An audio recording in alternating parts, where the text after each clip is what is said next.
Hello there. Hi there. Happy Sunday. Friends, lovers, thank you for joining.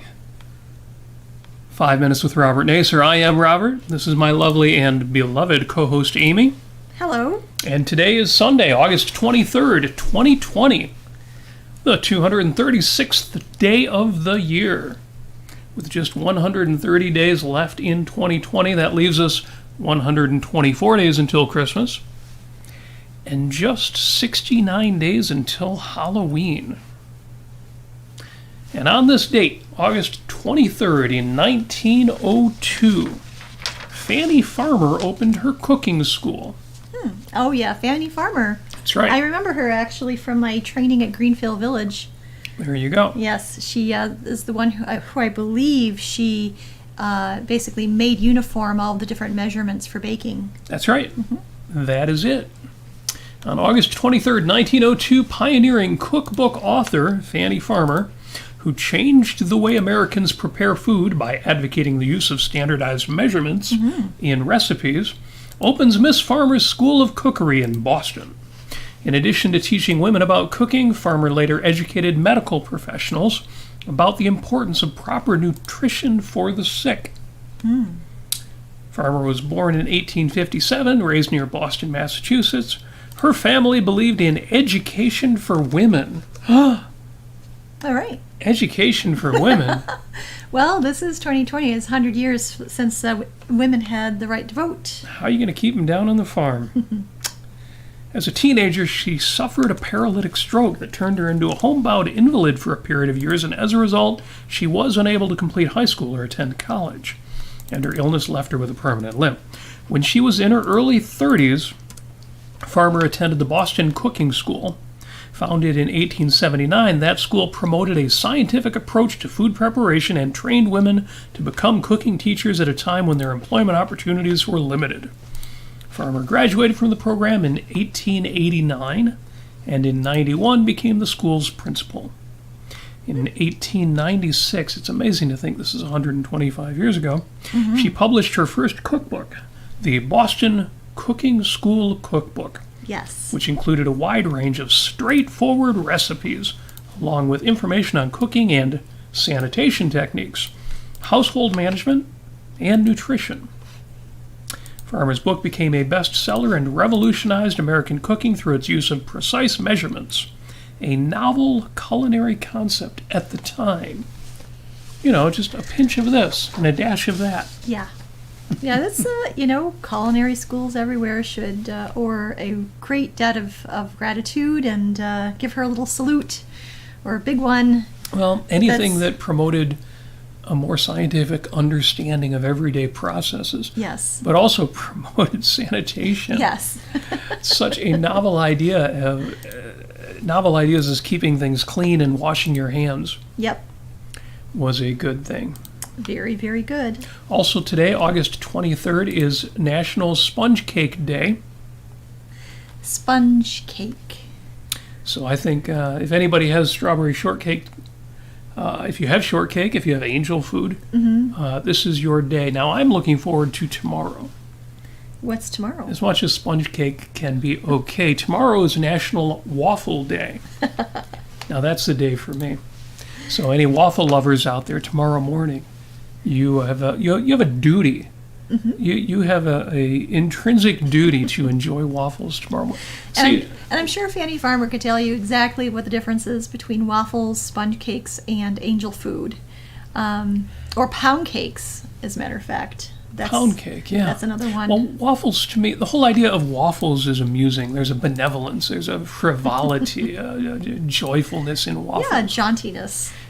And it's funny because it takes me back 20 years, 25 years.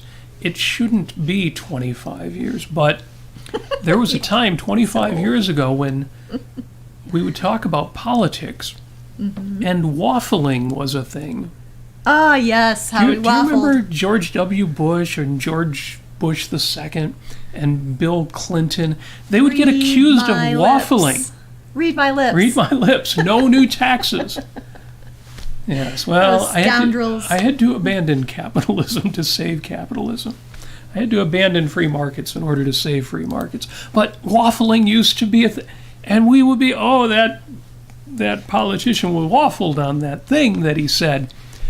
And nowadays, I almost wish we had politicians where the worst thing you could say about them was they waffled on their policies. Yeah, right. Oh, such innocent days. They inexactly made a promise that they didn't quite fulfill. Maybe they didn't really mean that campaign promise. Oh my gosh, such innocent times when that was the worst we had to worry about. So, enjoy waffles tomorrow morning.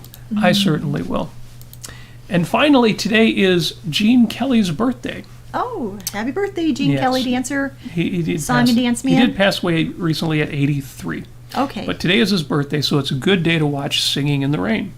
Yes. And not such a good day to watch Xanadu.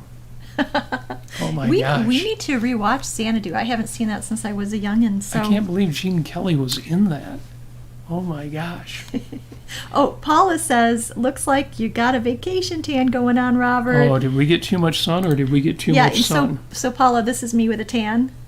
Amy is totally tan. This is as tan as it gets. This is as dark as it goes, everybody. Yep.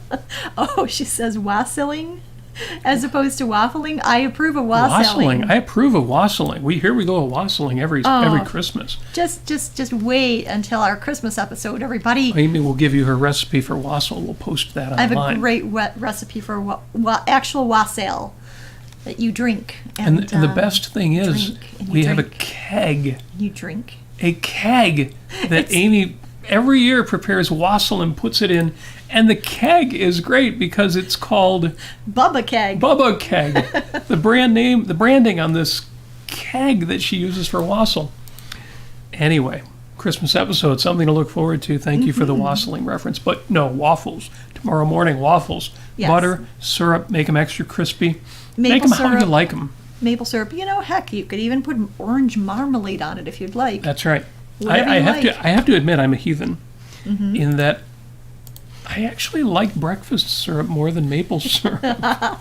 You like the log cabin. It's sad, but I'm an American, so... It doesn't have high fructose corn syrup, it just has corn syrup in it. Oh, and before we leave Gene Kelly with his waffles, besides Singing in the Rain, which you must watch, if just for the Good Morning segment, a must-see, but Inherit the Wind. Gene Kelly had a couple of movies he was in where there was no singing, no dancing, and Inherit the Wind is one of those, and a fantastic movie. Yep. Definitely one to watch. Incidentally, since we're saying happy birthday to Gene Kelly, we should also say, see if Echo's listening, she'll appreciate this, happy birthday, Rick Springfield. Rick, on the other hand, still alive and kicking, 71 years old and still rocking out. Yes, I wish I was Jesse's girl. I wish that I had Jesse's girl, yes. Oh, yeah, I wish I had Jesse's girl. Yeah. I wish I was Echo's girl. Didn't our band used to do that? I don't remember. Our band used to do a song called Weekends and Holidays. Yes. Which we'll get into. But what we're listening to this week, speaking of weekends and holidays, and vacations and vacation tans. Yes. Because our theme for the week is vacations. Amy has been on vacation all week. All week long. So what we're listening to this week, one of Amy's favorite podcasts is Beyond Bourbon Street. Yes. Since she is taking time off from her other job besides this podcast, her most important job. Incidentally, since it's vacation week, I'm opening, I think this is the last Corona we have. And so I'm going to capture Corona today. If this is the last Corona, does that mean the pandemic will be ending soon? One can wish. So we do have fresh lime here. Stuff a lime in there. Oh, yes. Oh, that's really nice. You get a little bubbly going in there with the lime. The lime really makes it. Because otherwise it just kind of tastes like a beer, but that gives it the bit of tropical. So, good stuff. So yes, Amy is on vacation from her other job, her 9 to 5. And so this week's podcast recommendation is Beyond Bourbon Street. Yes. And yet, we can't seem to get back to New Orleans. We went to New Orleans a couple of years ago just for a very short visit. Fell in love, totally dropped, just my jaw just dropped. My hardest piece of my heart's still there. And we've both been more than once, but we haven't been since 2017. Mm-hmm. So we scheduled a trip to go back. Yes. And what happened after we scheduled our trip to go back? What was it? Hurricane Barry? Hurricane Barry. Yes. Hurricane Barry buried our plans to go to New Orleans. That's right. We ended up instead at a Southern-style restaurant in Royal Oak, Michigan, mourning the cancellation of our trip. Yeah, Howe's Bayou in Ferndale, I believe. But it was okay because, well, that was last year. So this year we rescheduled. Mm-hmm. We even had vouchers from Delta Airlines. And so, yeah, we're okay, great. We're going to be able to make that happen this year in 2020. I think the end of the story is obvious. We did not make it to New Orleans this year either. Yeah. Yeah, So, we thought about driving 16 hours down there, but as a matter of fact, in the Beyond Bourbon Street podcast, which you should all check out, there is a more current one talking about if you went there now, what could you experience? You won't be experiencing any live music. You won't be experiencing a lot of too many restaurant activities. Some maybe. There is some outdoor seating for some restaurants, but that's about it. But there's no music. I mean, that's really what it is. yeah. Well, you got to find the music. Yeah. I did get an update from Colin Myers' Okay. mailing list. Colin Myers being the band leader of the Jumbo Shrimp Jazz Band. That's right. Yes. And he has a breakfast appearance with one other musician in one small restaurant. Mm-hmm. The last time we went to New Orleans, one of the highlights was breakfast in a place which you would have thought was a dive bar, but it's New Orleans, so it's actually super cool.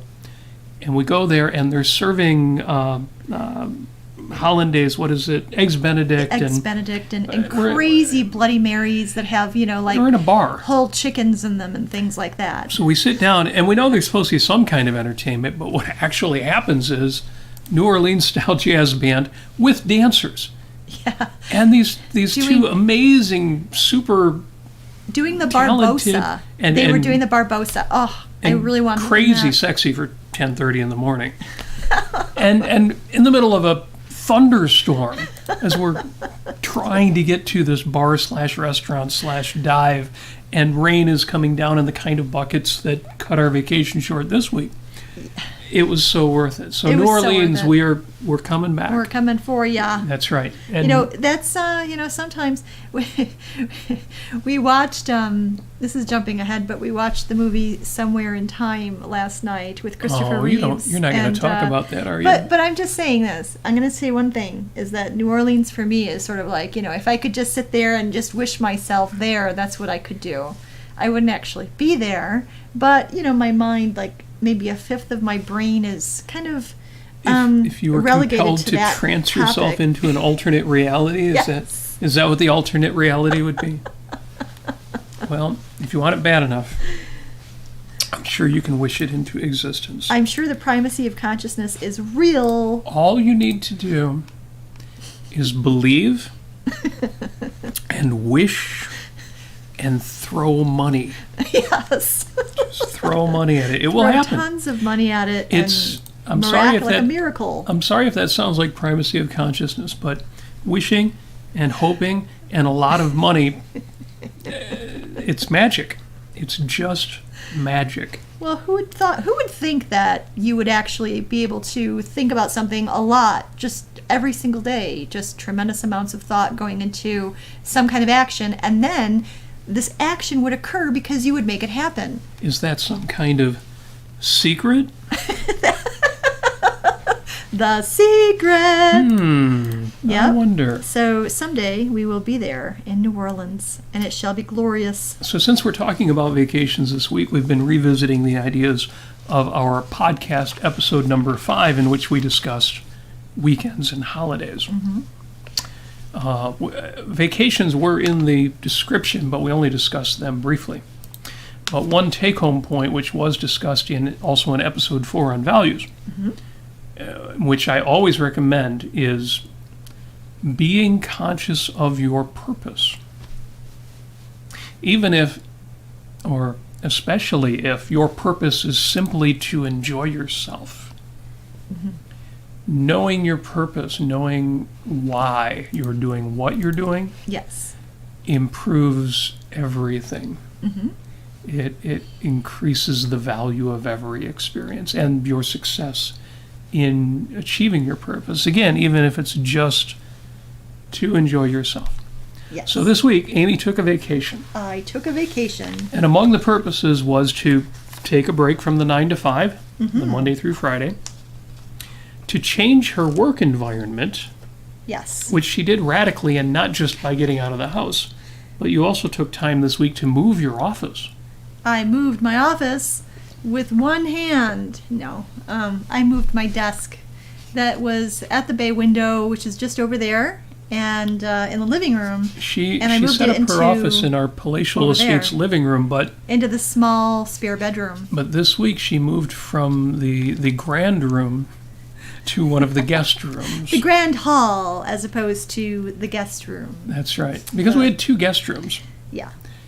And we'll mention GlowCon a little later, but there's a reason why a couple of people like us have 2 guest rooms in a tiny house, which also has, of course, our master bedroom. The master bedroom. But it was time to take the office out of the living room, move it into one of the guest rooms. Because, I just wanted some separation. Right. Yes. Yeah, separation from her husband.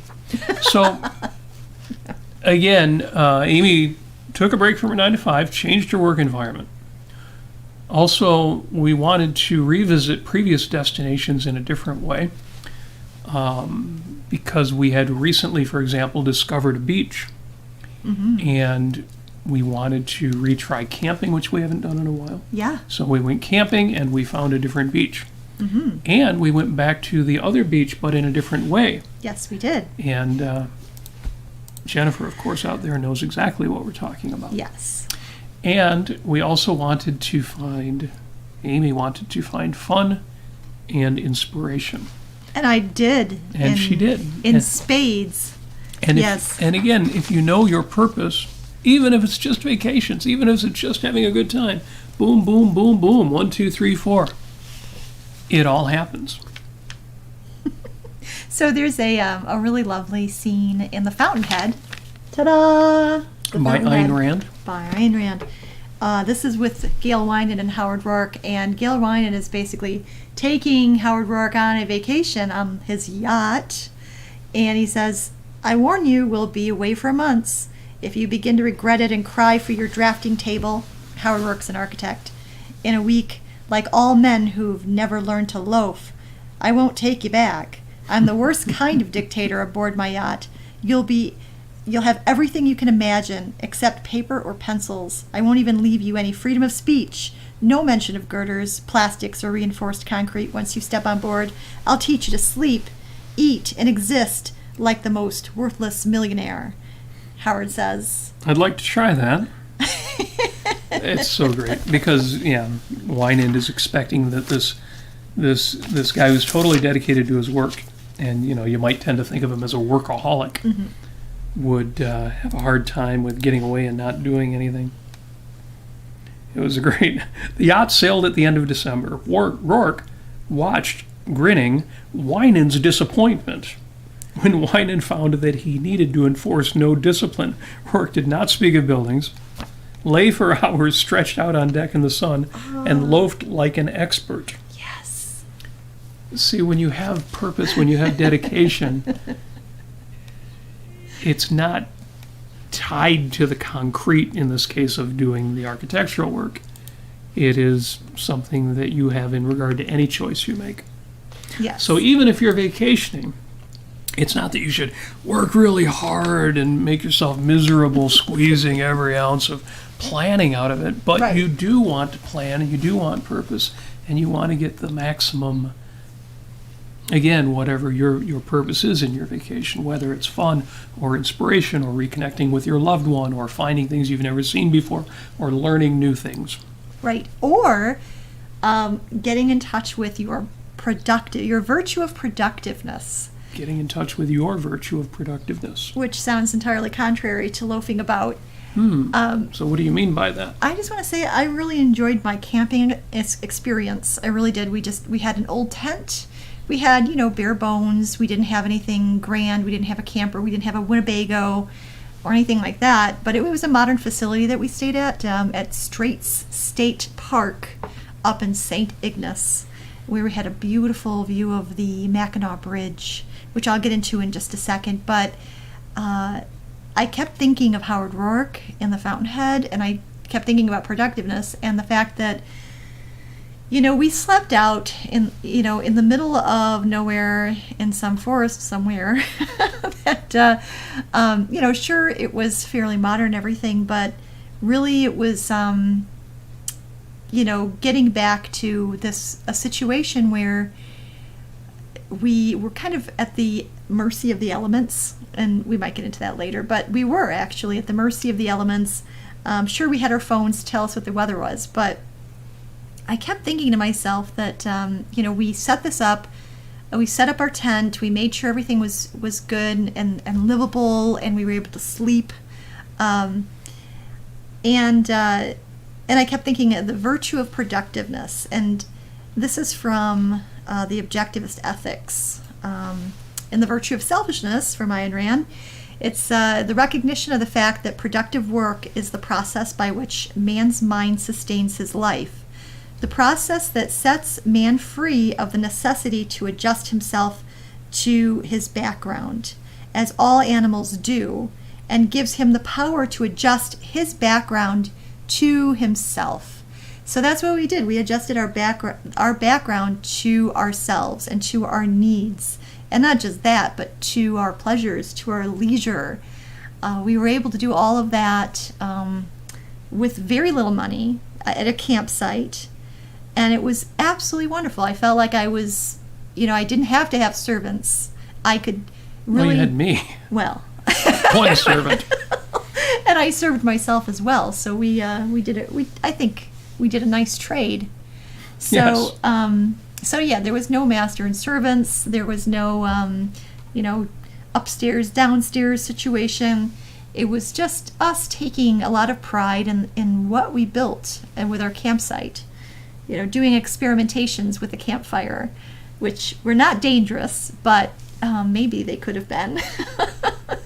But yeah, we made 3 different types of popcorn. We did all sorts of things with trying to cook in the campfire and everything. It was really interesting. 3 different types of... There's a whole story of how do you make popcorn on a campfire. You can use a pot with oil in the bottom like you might at home. Yes. You could use Jiffy Pop, pre-packed popcorn. Or you could take heavy-duty aluminum foil and make your own pouch of popcorn and oil. Mm-hmm. And use a campfire skewer to hold it over the campfire. Yes, you could. We made popcorn in every conceivable way short of plugging in a microwave. It's great. So yeah, the productive work is the road of man's unlimited achievement and calls upon the highest attributes of his character, his creativity, his creative ability, his ambitiousness, his self-assertiveness, his refusal to bear uncontested disasters, his dedication to the goal of reshaping the earth in the image of his values. So that's what camping brought back to me. And sounds serious. It was serious. It was beautiful. It was so lovely. Oh boy, it was one of those situations where we went swimming after we set up, and in Lake Huron, the Straits of Mackinac, there's the Mackinac Bridge, which basically separates, that's the delineation line between Lake Huron and Lake Michigan. And it was very cold, but it was so lovely. It was cold at first until you warmed up and you moved around, right? So, but it was just the best thing in the world. And later that evening, we went out and we saw the sun setting to the right of the bridge, in the west. And we're looking at this bridge, and it's lit up like Christmas time. It is, the cables are covered with multicolored lights. There's cars coming, white lights coming down it.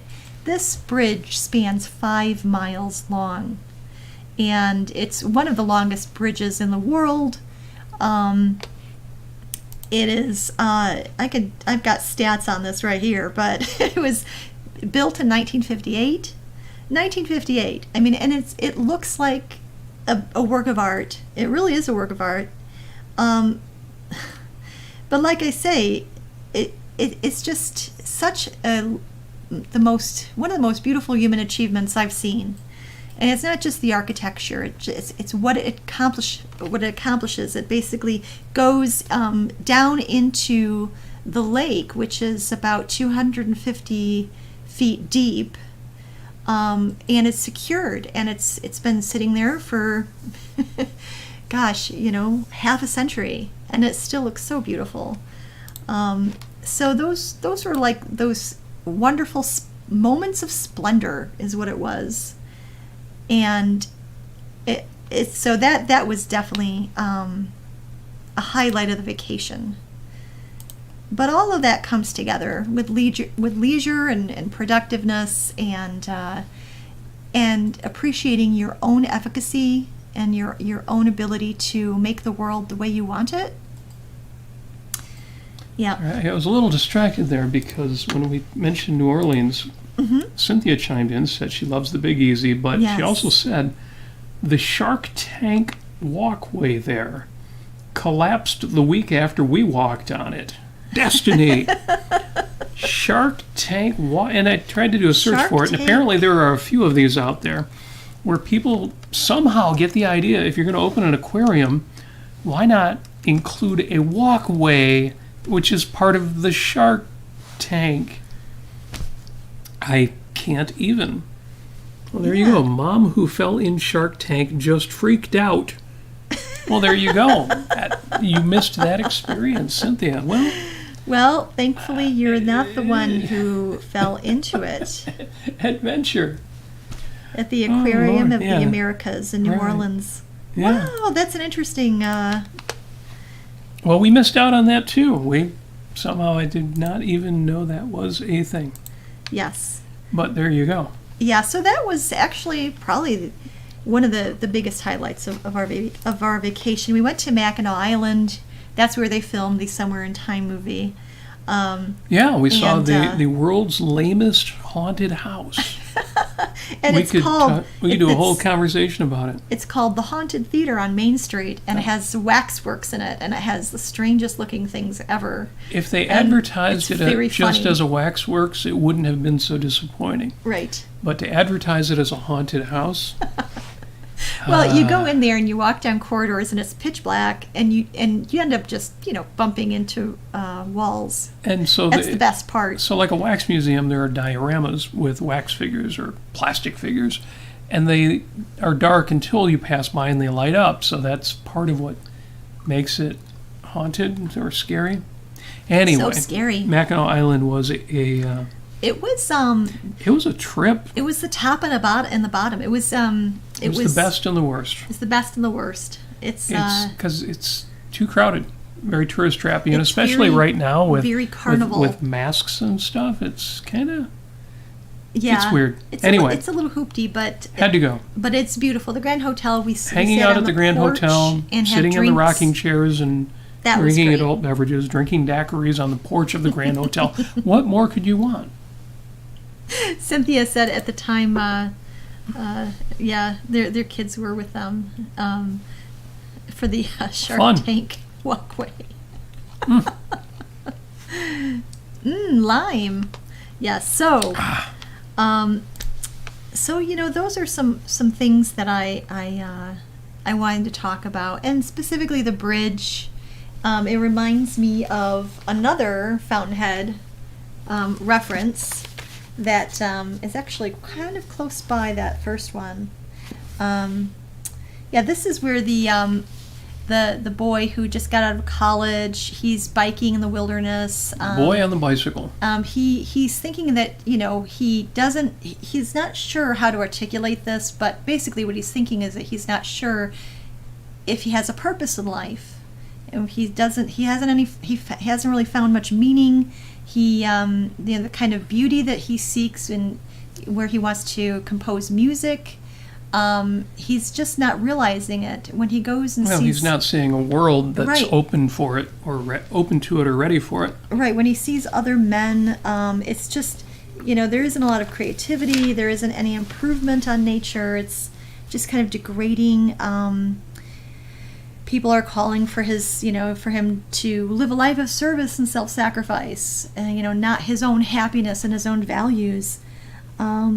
So he happens upon Mononek Valley. This is a grouping of small homes that Howard Rourke has created. A beautiful, beautiful area that he couldn't believe was real at first. And this is sort of, it was one of these moments that I had when I first saw the Mackinac Bridge during sunset. And we'll post those pictures, by the way, in 5 Minutes with Robert Nasir Facebook page. So the boy asks Howard Rourke, who happens to be there and is looking down on the valley, "That isn't real, is it?" "Why, yes, it is now," Rourke said. "It's not a movie set or a trick of some kind?" No, it's a summer resort. It's just been completed. It will be opened in a few weeks. "Who built it?" I did. "What's your name?" Howard Rourke. "Thank you," said the boy. He knew that the steady eyes looking at him understood everything these two words had to cover. Howard Rourke inclined his head in acknowledgement. Wheeling his bicycle by his side, the boy took the narrow path down the slope of the hill to the valley and the houses below. Rourke looked after him. He had never seen the boy before, and he would never see him again.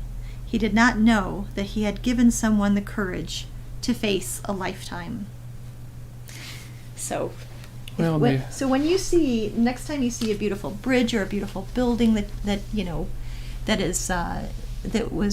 had to have been created by great thinkers, great engineers, great architects, great artists, and you look at it and you feel that reverential feeling. Yes, the sight of an achievement, the greatest gift that you can offer someone. Yes. So that was my vacation. And I so very loved it. So when we talked about weekends and holidays, and we talked about how holidays are neither subjective, no, not even the Hallmark holidays, and we talked about how holidays aren't intrinsic, and that's a good thing. It's better that they are objective. And I made the point that because these observations are man-made, but also based on facts of reality, it's important for you to make them what you want or need them to be. That you don't feel like a victim of the calendar, but Right. that you take ownership of your calendar. Yes. So when you celebrate Christmas, if Christmas is a source of stress for you, change the way you're celebrating Christmas. Christmas should be a value. Easter should be a value. New Year's Day should be an opportunity for fresh eyes. You could listen to that whole episode if you like, or the longer lecture on YouTube that I gave in 2013. And I made the point that non-calendar holidays like anniversaries and vacations are more obviously, but just as importantly, of that kind. You need to define what these things are for you, for your own ends, Yep. and get the most out of them that way. If you're finding that vacations are a source of stress, pull back, rethink the scope, the challenges, the finances, if that's an issue for you. If you're planning vacations with your partner or with your family, discuss with them what it is you find challenging and let them help you meet those challenges. Yes. vacations should be not a withdrawal from your day-to-day work, but more of a reward or a dessert Yes. after your other productive work. Right.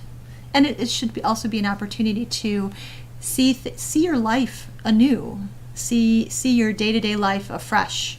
And you can come back from your vacation and you can put a little bit more joy into your days, even if they're long and hard and you're working constantly, and Fresh eyes. you see it through fresh eyes. I remember in the fast food days, and I talk about the fast food days and then the IT days, and this was true of both, but especially back in the restaurant days when I was a restaurant manager. There are things that happen in a restaurant, whether it's you put a temporary sign up with masking tape on the wall, or you change the lighting, or a light bulb burns out, or you take that sign down later and it leaves a little bit of goo on the wall, and just one thing after another that leaves something unresolved. And what happens is you resolve it, or if you don't, you get used to it. You develop tunnel vision. You only see the things that need to be seen right away. Right. And if you take a vacation, if you take some time off, or go work at a different restaurant for a while and then come back, or go to somebody else's restaurant that you don't run, and you have fresh eyes, all of a sudden those things stand out, and you can't believe that you didn't even see them after a while. Right. Oh yeah, that light bulb is still burned out. Oh yeah, that bit of masking tape is still sitting on that window from that sign that we had put up. So vacations give you, as you say, those fresh eyes. But they do that for more than just the kinds of silly things I'm talking about in the restaurants. They do that in the same way New Year's does. Yep. Gives you a chance to look at your goals and aspirations. Yes. Gives you a chance to look and see the things you've taken for granted about your situation, about yourself, about your own performance, and lets you say, oh my gosh, I've been doing really well at this. And there will be some of, oh my gosh, I've let this other thing go, and I want to pick that back up and make that happen. So fresh eyes. Yes. Oh, it's And that's that's invaluable. what the boy at Mononek Valley with Howard Rourke, that's what he got. He went on his bike to go into the wilderness away from men, just to be alone, and a wild loneliness kind of situation. He comes across this great, just amazing, life-changing inspiration that tells him, yes, if he himself wants to pursue the values that he most loves in composing music and putting beauty out into the world, that is something that he can do because another man has done it, another person has done it. And so when I've seen the Mackinac Bridge, I think to myself, you know what? People built that. Men built that. Engineers, people of the mind built that bridge, and it's still standing, and it's still beautiful. fresh eyes for achievement. Absolutely. And so, and on top of that, I think, even though we're in a pandemic, and this has been a long theme of mine for many, many months, is how can I be creative with this situation? How can I put myself in a situation that is some experiences new, that is actually energizing, something to learn, some new thing to learn. I've actually got into a few new things, including video editing and just a lot of different things that I have going on Facebook. I have an exercise workout group on Facebook, and just things that are just really bringing me joy. And honestly, without this situation, it would have never have happened. So think about how you can be creative and get outside of your rut, or stop thinking about your limitations and think about the things that you can do. Well, something I'll be thinking about is GlowCon. Yes. Since GlowCon was postponed this year, we are going to look at a Zoom meeting, or maybe even a local socially distanced activity. We'll talk more about that on Facebook, but it made me think of Glow from last February. the 2019 New Orleans night, where we had gumbo and Mardi-Gras We salad, had crawfish that we boiled. and fresh cornbread, and you made a king cake from scratch. I had a bourbon cake as well, which was amazing. Cinnamon cream cheese filling. Yeah, that was the king cake, but there was a bundt cake, but it was cinnamon cream cheese filling in this king cake, with the icing and the sugar that's all colored and everything. And I was looking with at a the baby pictures in it. from that, and it reminded me that Sean Yeah. actually was elected Lord of Misrule. He was. Yes, because he did finally find the baby. Because he found the baby, so for 1 hour he reigned, He did. and he was also the master of Objectivist Pictionary. That's right. And once we get Glow up and running again, anybody who's anywhere near Motown needs to come see what Sean does with Objectivist Pictionary. That was really an amazing night, because what was happening is that we were cutting off pieces of the cake, this big bundt cake, nice and thick and rich and dense and delicious. Kept cutting off pieces, everyone's like, I just want a little slice. I just want a little slice. And Well- then it got to the point where it's about less than a quarter down where we have that much left, less than a quarter. We can't find the baby. See, in a king cake, there's a toy baby inside the cake. Why is there a baby inside Lord knows. But in king cake, that's the thing. So whoever found the baby would be determined to be the Lord. Yes, Of Lord Misrule. of Misrule, or something. Yeah, we like got that. to the very end of it, and did we finally find it in the last slice, or did Yeah. somebody else find it in their slice? No, we found it in one of the last slices. Just by chance. It was And in the the thing is last that 132nd of the cake. We're sitting around here. This is our Great Lakes Objectivist Philosophy Study Group, and I make these elaborate meals, this one in particular, and we're sitting around just stuffed. And nobody wants any more cake, but we've got to Nobody find wants the any more dang baby. Yeah. So speaking of New Orleans, I couldn't help but think of that. So yeah, we need to do more online with Glow. Watch for that to be coming. Yes. Good Lord. We've been rambling a bit, so I'm going to give you some homework real quick. Yes. And what I'm going to do is I'm going to repeat the homework from the April 5th episode, but with vacationing in mind. What I want you to do is plan a weekend date. Yeah. On April 5th, we'd been locked down for just under a month, and that seemed like for freaking ever. And we talked in the context of weekends and holidays in the calendar how a lot of folks were not working, and even the folks who were working from home weren't seeing different vistas. They were seeing their house all day, every day. And so people weren't going out. A lot of the restaurants weren't allowed to serve. Some of them were allowed to do, carry out. And the homework for that weekend, and a few people let us know they had done some great stuff with this. Plan a weekend date. Just plan a date. Get out of the house. If you're in a romantic relationship, and this is what I want you to do this week again. If you're in a romantic relationship, plan with your partner your weekend date. Or your friend, your good friend. And you can make it like a vacation, or you can make it like a date. We're kind of thinking more something unusual, more vacation-y, a hike, or a restaurant you've never been to, or something with that state of mind. Have a vacation-y state of mind. Yes. So if you're in a relationship, plan this with your partner. If you're not, plan it with a family member or a friend. Go out and do something that is not the usual thing. A vacation or a mini vacation or some other planned, and here's the thing, some other planned pattern interrupt. Pattern interrupt. Because that's what I want for you, is a pattern interrupt, something that will knock you off course. Yes.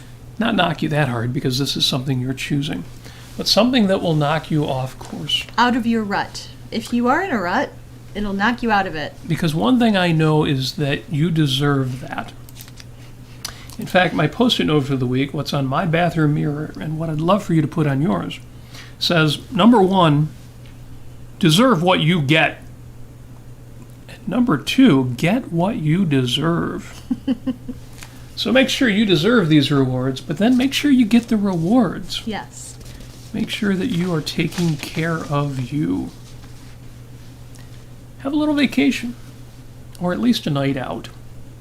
And let us know. Let us know how that goes for you. Yeah, please. And Either on my wall, Robert Nasir on Facebook, or in the 5 Minutes with Robert Nasir group, where you can discuss with like minds what you did.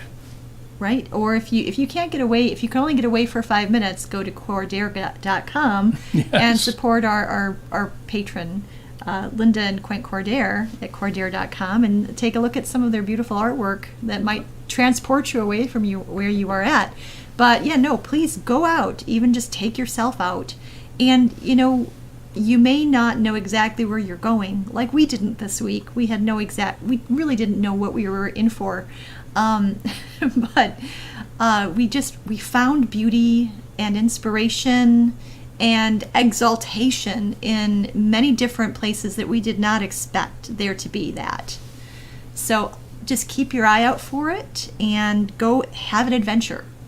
So somebody's mentioned SparkCon in Florida. We may have missed that. Oh, goodness. So definitely, folks, look over the comments from this podcast on Facebook. They're worth seeing.